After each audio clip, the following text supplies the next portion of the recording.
بھی کوئی بے وفائی کرے، قدم قدم پہ آپ کو اس کے تجربے ہوں گے، تو ایک ہی جملہ بولا کریں، اللہ تو ہے نا، اور میں آپ کو لکھ کر دیتی ہوں۔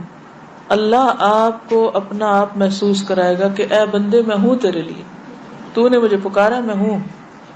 وہ ایسی شکل میں غیب سے مدد لائے گا کہ آپ حیران ہو جائیں گے، کیونکہ یہ میرے ساتھ کئی دفعہ ایسا ہوا ہے کہ جن بندوں سے توقع کی کہ یہ کام میں ساتھ دیں گے وہ چلے گئے، اور اللہ اس سے بہتر لوگ لایا۔ کسی بھی ضرورت میں اس کو پکار کے تو دیکھیں۔ یہ جو ہے نا کہنا ایاک نعبد و ایاک نستعین، یہ اتنا آسان نہیں ہے، یہ زبان سے بولنا بہت آسان ہے، لیکن اس کو حقیقی معنوں میں شعور کے ساتھ کہنا بہت مشکل ہے کہ صرف تجھ سے ہم مانگتے ہیں، لالچ لوگوں سے رکھتے ہیں، زبان سے کہتے ہیں صرف تجھ سے مانگتے ہیں، اور دل میں لوگ بسے ہوئے ہوتے ہیں کہ یہ مدد کرے گا، وہ فلاں کے پاس یہ ہے۔ نہیں، ان چیزوں سے اوپر اٹھ جانا چاہیے۔ رازق کون ہے؟ اللہ ہے۔ مالک کون ہے؟ کس کے پاس جانا ہے؟ اللہ کے پاس جانا ہے۔ تو اگر وہ راضی ہے تو سبھی کچھ ہمارا ہے۔ تو اس لیے ہم کیا چاہتے ہیں؟ بس فوری فوری کچھ چیزیں ہاتھ میں آ جائیں، کوئی ایسے ورد وظیفے ہوں کہ جنت کما لیں، اور کوئی شارٹ کٹس ہوں کہ جس سے، تو ہم نے ہمیشہ کی زندگی جینا ہے، آخرت میں ہمیشہ کے لیے رہنا ہے، اس کے لیے اللہ تیار کر رہا ہے، چھان پٹک کے ایسے ایسے مشکلوں میں ڈال کے خالص کر کے۔ اور اسی لیے مومن پر وہ جو موت کی تکلیف آتی ہے نا، وہ بھی ایک، پہلے میری سمجھ میں نہیں آتا تھا کہ اتنے نیک نیک لوگ اور ان پہ کیوں تکلیف آتی ہے، دل ہول جاتا ہے بعض تکلیفیں دیکھ کر، حالانکہ وہ لوگ واقعی نیک ہوتے ہیں، ہم دیکھ رہے ہوتے ہیں کہ وہ اس کے ساتھ بڑی تکلیف پیش ہے، اور اللہ کو پتا ہوتا ہے کہ وہ اس کے درجے کتنے بلند ہیں جس جگہ پہ اس نے ہمیشہ رہنا ہے۔ اس کے علاوہ آپ دیکھیے کہ بعض لوگ مالی معاملات میں بہت پریشان رہتے ہیں، اور جب وہ دیکھتے ہیں کہ لوگوں کے پاس بہت کچھ ہے تو اور بھی غمگین ہو جاتے ہیں، اور بھی حسرتیں پیدا ہو جاتی ہیں۔ اگر وہ صرف ایک حدیث یاد رکھے نا، صرف ایک، کہ ایسے لوگ یعنی جو دنیا میں غریب ہیں اور پھر بھی دین پر ہیں، اللہ کو راضی کرتے ہیں، وہ جنت میں نصف دن یعنی 500 سال پہلے چلے جائیں گے۔ دنیا میں قارون بھی کیا 100 سال جیا تھا؟ اگر کسی کے پاس قارون کا خزانہ بھی ہے، اتنا مال ہے، تو بھی کوئی 100 سال انجوائے نہیں کر سکتا اس سے۔ اور آخرت کا ایک دن کتنا بھاری ہے۔ تو آج اگر ہم صبر کرتے ہیں، ہمارے پاس مال کم ہے یا ریسورسز کم ہے یا تکلیف میں ہم کسی وجہ سے کہ نہیں ہے کھانے کو، نہیں ہے رہنے کو، 100 مسائل ہو سکتے ہیں، لیکن اگر صرف یہ یاد رہے نا کہ ان سب مالداروں سے 500 سال پہلے جنت میں چلے جائیں گے، کوئی غم ہی نہ رہے، ایسے سارے غریب یہ سمجھیں کہ ہم زیادہ خوش قسمت ہیں، ہم پہلے وہاں چلے جائیں گے۔ لیکن یہ جب ہی آئے گا نا جب آخرت کا یقین ہو۔ ہم کہتے تو ہیں ہمارا آخرت پہ ایمان ہے، حقیقی معنوں میں کوئی ایمان نہیں ہے۔ اللہ کے وعدے سچے ہیں، زبان سے بولتے ہیں سچے ہیں، لیکن دل میں نہیں اترا کہ اللہ کے وعدے سچے ہیں، کیونکہ ہمارا طرز زندگی نہیں بدلا، ہماری سوچ نہیں بدلی، ہمارے رویے نہیں بدلتے، کیونکہ ہمارا اندر نہیں بدلا ہوا۔ تو دنیا کا کوئی غم آخرت کے مقابلے میں کوئی غم نہیں، اور دنیا کی کوئی خوشی، اللہم لا عیش الا عیش الآخرہ فاغفر الانصار والمہاجرہ، اصل چیز ہے کہ ہماری بخشش ہو جائے۔ بعض اوقات اللہ تعالیٰ نے کسی کو بلند درجے دینے ہوتے ہیں، اب ہم دن رات بھی قرآن پڑھ رہے ہیں، ہم پتہ نہیں کیا کیا کر رہے ہیں، لیکن مثال کے طور پر اگر آپ کو یہ فاصلہ طے کرنا ہے، یہ کتاب سے ہی سمجھاتی، مثلاً یہاں آپ کھڑے ہیں اور یہ جنت الفردوس ہے مثلاً، اب آپ جتنی بھی نمازیں پڑھ رہے ہیں، روزے رکھ رہے ہیں، صدقہ خیرات کر رہے ہیں، اس سے آپ صرف اتنا تک پہنچ پائے ہیں، صرف اس حصے تک پہنچے ساری زندگی کی عبادت ملا کے۔ لیکن کیونکہ آپ مانگ رہے ہیں اور اللہ چاہتا ہے آپ یہاں پہنچے، یا آپ چاہتے ہیں اس فاصلے تک پہنچے، اب آپ کی عبادتیں ہیں ہی کوئی نہیں کہ جو آپ کو یہاں پہنچا سکیں، اب کیا کیا جائے؟ اب اللہ تعالیٰ کسی امتحان میں ڈالتا ہے، کسی تکلیف میں ڈالتا ہے، کسی کو مال کی کمی دیتا ہے، کسی کو اولاد کی دیتا ہے، کسی کو کوئی اور چیز نہیں دیتا۔ اگر وہ اس پر صبر اور شکر کرتا ہے تو یہ فاصلے تیزی سے یہ طے ہو کے یہاں تک پہنچ جاتا ہے بندہ۔ یہ جو صبر ہے اور شکر ہے، یہ دو پر ہیں جس سے مومن اڑتا ہے، اور وہ تیزی سے فاصلے طے کر کے جنت الفردوس تک پہنچتا ہے۔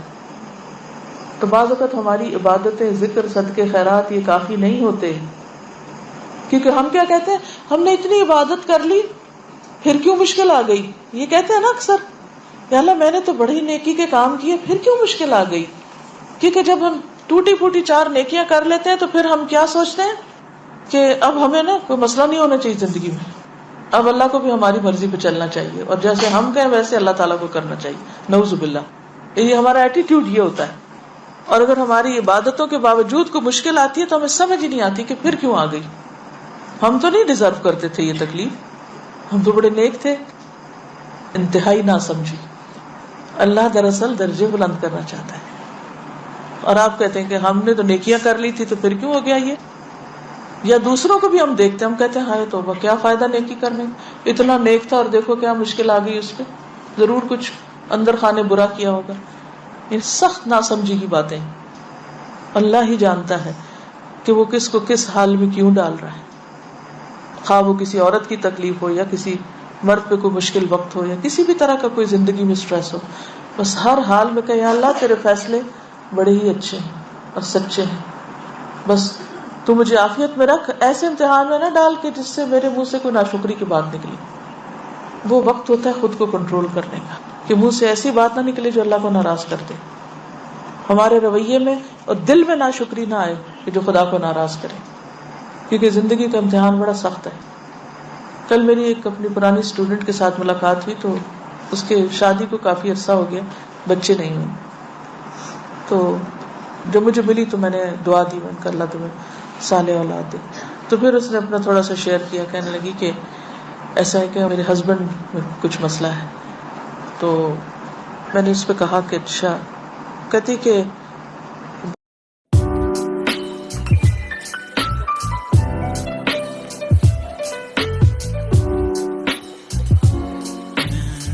بات یہ ہے کہ اگر بچے نہیں تو ایک مسئلہ ہے نا، اور اگر بچے ہوں تو 1000 مسئلے ہیں. کتنی خوبصورت بات ہے. ورنہ ایسی لڑکیاں سارا وقت فرسٹریشن کا شکار رہ سکی، میری شادی یہاں کیوں ہو گئی. اب آپ دیکھیے کہ رشتے ملنا ہی مشکل ہے والدین کے لیے. ایک مثال ہے، رشتے ملنا ہی مشکل ہے. اللہ نے اگر ایک ٹھکانہ دے دیا، شوہر دے دیا، قدر کرنے والا ہے، اب اس بیچارے کے بھی بس میں نہیں. اب وہ علاج بھی کرا رہا ہے، اچھا سلوک بھی کر رہا ہے، ٹھیک ہے. اگر یوں دیکھا جائے کہ عورت کو کیا حق ہے اور قانونی طور پر آپ دیکھیں تو ٹھیک ہے، عورت یہاں خلا لے سکتی ہے، بڑی جینوئن ریزن ہے، الگ ہو سکتی ہے. لیکن کوئی گارنٹی ہے الگ ہو کے کہیں اور شادی کرے تو لازم بچے ہوں؟ کوئی گارنٹی نہیں ہے. ٹھیک ہے وہ اس کی اپنی چوائس، وہ کرے نہ کرے وہ ایک الگ مسئلہ. میں اس وقت قانونی بحثوں میں نہیں جا رہی، میں ایک پریکٹیکل سچویشن کو دیکھ رہی ہوں کہ ایک ماں باپ کے میں سے 5 بیٹیاں ہیں، ایک بیٹی کے ساتھ کچھ ایسا حادثہ ہو جاتا ہے. اب اگر وہ واپس آتی ہے تو پہلیوں کی بھی شادی نہیں، یہ کہاں جائے گی؟ نہیں، کتنے ہمارے معاشرتی مسائل ہیں. اب اگر یہ اپنے گھر میں عزت کے ساتھ بیٹھی ہے، اچھے انتظار میں دعا کر رہی ہے، ہر چیز اللہ کے ہاتھ میں ہے، اور ایک پازیٹیو سوچ کے ساتھ جی رہی ہے اور خوش ہے اور مطمئن، اتنا پرسکون چہرہ اس کا، میں حیران رہ گئی. اتنے مجھ سے کہتی ہے کہ بچے نہیں تو ایک مسئلہ ہے نا، بچے ہوں گے تو 1000 مسئلے ہوں گے. اس کو کہتے ہیں پازیٹیو سوچ. اسی طرح اگر کسی کی شادی نہیں ہوئی، بعض اوقات کوشش کے باوجود نہیں ہو پاتی. اب اس میں بھی کچھ لوگ بہت مزریبل ہو جاتے ہیں، دن رات یہی سوچے رہتے شادی نہیں ہوئی، شادی نہیں، شادی، نفسیاتی مریض بن جاتے ہیں. کیا مریض بننے سے شادی ہو جائے گی؟ بد اخلاق بن جانے سے شادی ہو جائے گی؟ جو ہونی تھی وہ بھی نہیں ہوگی. کیونکہ لوگ جب دیکھتے ہیں ایسی لڑکیوں کو کہ جو نفسیاتی مریض بن چکی ہیں تو ان سے اور دور بھاگتے ہیں. یہ بوجھ ہو جاتا ہے نا، یعنی بد اخلاقی ایسا بوجھ ہے کہ بے وجہ اس کا بوجھ آپ کے اوپر پڑ رہا ہوتا ہے نا دوسرے شخص کا. تو ان چیزوں کو نہیں دیکھتے ہم. تو اصل کامیابی یہ ہے کہ زندگی کو ایک امتحان سمجھ کر اللہ کے ہر فیصلے پر راضی رہ کر انسان بہتری کی کوشش کرتا رہے. میں یہاں یہ نہیں کہتی کہ انسان ہر وقت کہے یہ سر پہ آ گرا تو پڑا رہے کیونکہ اللہ کا فیصلہ ہے، نہیں، اس کو ہٹانا تو ہے، لیکن اگر نہیں ہٹ پا رہا تو بھی اللہ تیرا فیصلہ ہے کہ میرے بازو نہیں ہٹا پا رہے ایک چیز کو، میں نہیں سچویشن چینج کر پا رہی، تو کوئی بات نہیں، مدد لیں آپ دوسروں کی. دوسرے مل کے بھی آپ کی حالت نہیں بدل پا رہے. کئی دفعہ ایسا ہوتا ہے نا کہ ماں باپ بھی، بہن بھائی بھی، رشتے دار، دوست سارے مدد کے لیے آ جاتے ہیں، لیکن پھر بھی بیچارے کچھ نہیں کر پاتے. پھر کیا کیا جائے؟ اللہ کی رضا پہ راضی رہے نا انسان، کیونکہ ہم بندوں سے توقع رکھتے ہیں یہ ہمارا مسئلہ حل کر دیں، اور جب وہ بیچارے نہیں کر پاتے تو پھر ان سے ناراض بھی ہو جاتے ہیں، تم ہمارا مسئلہ کیوں نہیں حل کرتے؟ بھی وہ خدا تھوڑی ہے کہ تو کر دیں گے کچھ، وہ بھی انسان ہے، وہ بھی کمزور ہے. تو بگر پکچر میں دیکھا کریں اپنے مسئلے کو، صرف اپنی ذات پہ فوکس نہیں کیا کریں. کوئی بھی مسئلہ چھوٹا ہو یا بڑا، آخرت کو ساتھ رکھ کے نقشہ بنایا کریں کہ آخرت کے مسائل، دنیا کے مسائل، ان سب میں اس مسئلے کی کیا حیثیت ہے. کچھ بھی نہیں. ہم سے زیادہ تکلیف دہ حالات میں ہیں کچھ لوگ. آپ کچھ کہہ رہے کتنی جگہ ہم سب جانتے ہیں اور دوسروں کو جب پرابلمس میں دیکھتے ہیں، لیکن ہمیں اپنے اندر بہت ڈر لگتا ہے کہ کہیں ہم اس پرابلم میں نہ آ جائیں جی کہ اللہ تعالیٰ ہمیں اس سے نہ مبتلا کر دے. بالکل. تو اس کے لیے ہمیشہ، کیونکہ مثلا مجھے بہت مسائل سننے پڑتے ہیں، یعنی مختلف لوگ مختلف طرح سے اپنے مسائل بیان کرتے رہتے ہیں. تو the moment کوئی شخص سٹارٹ کرے مسئلہ بیان کرنا تو فوراً دعا پڑھنا شروع کر دیں، الحمدللہ الذی عافانی ممن ابتلاہ بہ. کثرت سے یہ پڑھا کریں. جب بھی آپ کسی کو مسئلے میں دیکھیں تو ایسا لگتا ہے نا جیسے کہیں یہ مجھ پہ نہ آ جائے، یہ ڈر لگتا ہے کہ یا اللہ میں تو کوئی بہت اچھا نہیں کہ تو نے مجھے ابھی تک عافیت میں رکھا ہوا ہے، تو فوراً شکر گزار بن جائیں. الحمدللہ الذی عافانی ممن ابتلاہ بہ، کیونکہ ہر ایک کا ٹیسٹ فرق ہے. جی آپ فرمائیے. نیک کے بعد کی جو بات ہوتی ہے اس کے کمبائن میں کچھ کویشچن اور مسکنسیپشن ہے. I'm sure یہاں بیٹھی بہت ساری عورتوں میں اور لڑکیوں میں ہوگا. میں نے 2-3 درس میں آپ سے کافی بار پہلے سنا تھا کہ شوہر جو ہے بیوی کو فورس نہیں کر سکتا کہ وہ ساس سسر کی خدمت کرے. اب جب میں نے یہ بات سنی مجھے تو اتنا برا ریئیکشن یا ایک نیگیٹو تھنکنگ نہیں آئی، بٹ آئی ایم شیور جب لوگ سنتے ہیں تو اس کو بہت نیگیٹولی لیتے ہیں. اور میں چاہوں گی آپ اس کو تھوڑا سا پلیز اس کو بتائیں. دیکھیے قرآن پاک میں نسب اور سحر دونوں کو ساتھ ساتھ بیان کیا گیا ہے. نسب جو والدین ہیں، سحر جو سسرالی رشتہ دار ہیں، سسرالی والدین، ساس سسر. کچھ چیزیں ہیں کہ جو قانونی حیثیت رکھتی ہیں، اور کچھ چیزیں ایسی ہیں جو قانون سے آگے احسان کا درجہ رکھ، جیسے آتا ہے نا کہ ایمان، اسلام، احسان. ٹھیک ہے نا. کچھ چیزیں ہیں جو آپ کے ایمان یقین کے ساتھ تعلق رکھتی ہیں، اس کا پارٹ ہیں عمل میں. کچھ چیزیں اسلام کا ایک پورا جو سسٹم ہے اس کا پارٹ ہیں جس میں قانونی پہلو بھی آتے ہیں. ایک ہے جو احسان کا درجہ ہے. والدین کے ساتھ جہاں بھی معاملہ کرنے کا ذکر آیا ہے وہ کیا ہے؟ قانونی معاملہ یا احسان؟ احسان کا ہے نا، چاہے وہ اپنے والدین ہو چاہے وہ سسرالی. مثلا یہ جو بات آپ کہہ رہے ہیں نا کہ جو میں نے کہی ہے کہ شوہر مجبور نہیں کر سکتا بیوی کو کہ وہ ضرور اس کے والدین کی خدمت کرے، مجبور نہیں کر سکتا. یہ ہے قانونی پہلو. مثلا کوئی شوہر اس بنا پر اپنی بیوی کو طلاق نہیں دے سکتا یا اسے نہیں دینی چاہیے، یا بیوی میرے والدین کا فلاں کام نہیں کرتی مثلا، کیونکہ جب طلاق کے یا خلا کے مسئلے عدالت میں جاتے ہیں تو وجہ معلوم کی جاتی ہے نا کہ نہیں. ایک عورت جب کہتی ہے کہ میں نے خلا لینی ہے تو وہ ایسے تو نہیں جج اٹھا کے کہتا اچھا ہو گئی تمہاری بات، جو تم چاہتی وہ کر دیں گے. نہیں، وہ وجوہات معلوم کرتے ہیں. اب جب آپ قانونی بحثوں میں جاتے ہیں تو دونوں طرف سے پروف آتے ہیں اور ان کا سارا جائزہ لیا جاتا ہے. تو اس میں آپ دیکھیے کہ اگر کوئی شوہر یہ کہے کہ یہ عورت اس بنا پر میں اس کو مثلا نان نفقہ نہیں دیتا کیونکہ یہ نہیں کرتی، تو یہ قانونی ویلڈ ریزن نہیں ہے، وہ مجبور نہیں کر سکتا. ہاں بیوی کو اپنے طور پر احسان کرنے کی ضرورت ہے کہ جس طرح اس کے اپنے والدین ہیں تو اسی طرح شوہر کے بھی والدین ہیں. اب یہ تو نہیں ہو سکتا کہ بیوی اپنا گھر چھوڑ کے والدین کے گھر جا کے اپنے ماں باپ کی خدمت کرے، کیونکہ اس پر صرف اپنے ماں باپ کی خدمت. شادی کے بعد عورت کے لیے اس کی بھی اجازت نہیں ہے کہ شوہر کی مرضی کے بغیر وہ اپنے والدین کے پاس جا کر ان کے لیے کچھ کرے. ٹھیک ہے. تو بہت ساری چیزیں جو ہیں ان کے کئی پہلو ہوتے ہیں. وہ جو میں نے بات کہی ہے وہ ایک خاص کانٹیکسٹ میں ہے. ٹھیک ہے. তাড়াতাড়িতে যে কোনো সবুজ বোর্ড লাগানো,